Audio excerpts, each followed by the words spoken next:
Hi friends, welcome to my channel. మనకి దోశ తినాలి అని ఉన్నప్పుడు మనం బియ్యాన్ని నానబెట్టుకుంటే కానీ మనకి దోశ అనేది రెడీ అవ్వదు. ఇలా ఎప్పటికప్పుడు స్పాంజిగా దోశని ఎలా ప్రిపేర్ చేసుకోవాలో చూసేద్దాం. ఏ చట్నీతో తిన్నా టేస్ట్ చాలా బాగుంటాయి. 1 కప్ పోహా తీసుకోవాలి. ఆ పోహాని ఇలా వాటర్ వేసుకొని బాగా కడిగేసుకోవాలి. ఒక 2 టైం వరకు వాటర్ వేసుకొని కడిగేసుకుంటే మనకి పోహా అనేది మంచిగా నీట్గా ఉంటుంది. మిక్సీ జార్లోకి ఆ పోహా అనేది వేసేసుకోవాలి. 1 కప్పు వరకు ఉప్మా రవ్వని వేసేసుకోవాలి.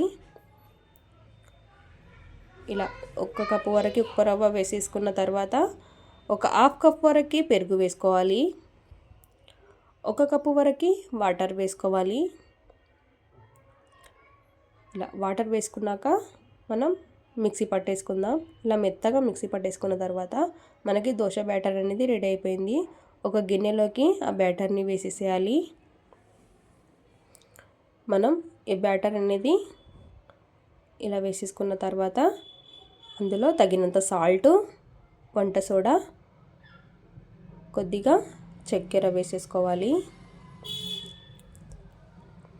ఇలా వేసేసుకొని బాగా కలుపుకోవాలి. క్యారెట్ని తురుముకొని వేసుకోవాలి. నేను వీడియో ఆన్ ఉందని అనుకొని క్యారెట్ని వేసేసాను అందులోకి, అది స్కిప్ అయిపోయింది. ఇలా మనం ఆనియన్తో పెనాన్ని రుద్దుకుంటే మనకి దోశ అనేది పర్ఫెక్ట్గా వస్తుంది.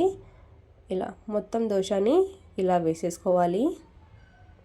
అందులో క్యారెట్ తురుము ఏ వెజిటేబుల్ అయినా బ్యాటర్లోకి వేసేసుకోవచ్చు. చిన్నగా తురుముకొనైనా మిక్సీ పట్టేసుకొనైనా వేసేసుకోవచ్చు. నేను క్యారెట్ని వేసేసుకున్నాను అందులోకి.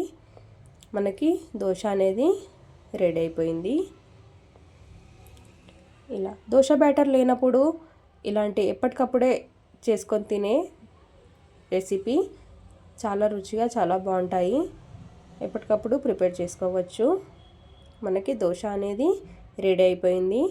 ఏ చట్నీతో అయినా తినొచ్చు. చాలా రుచిగా ఉంటాయి. చాలా స్పాంజీగా చాలా బాగుంటాయి ఈ దోశలు. ఇలా చేసేసుకొని తింటే చాలా బాగుంటాయి. Thanks for watching.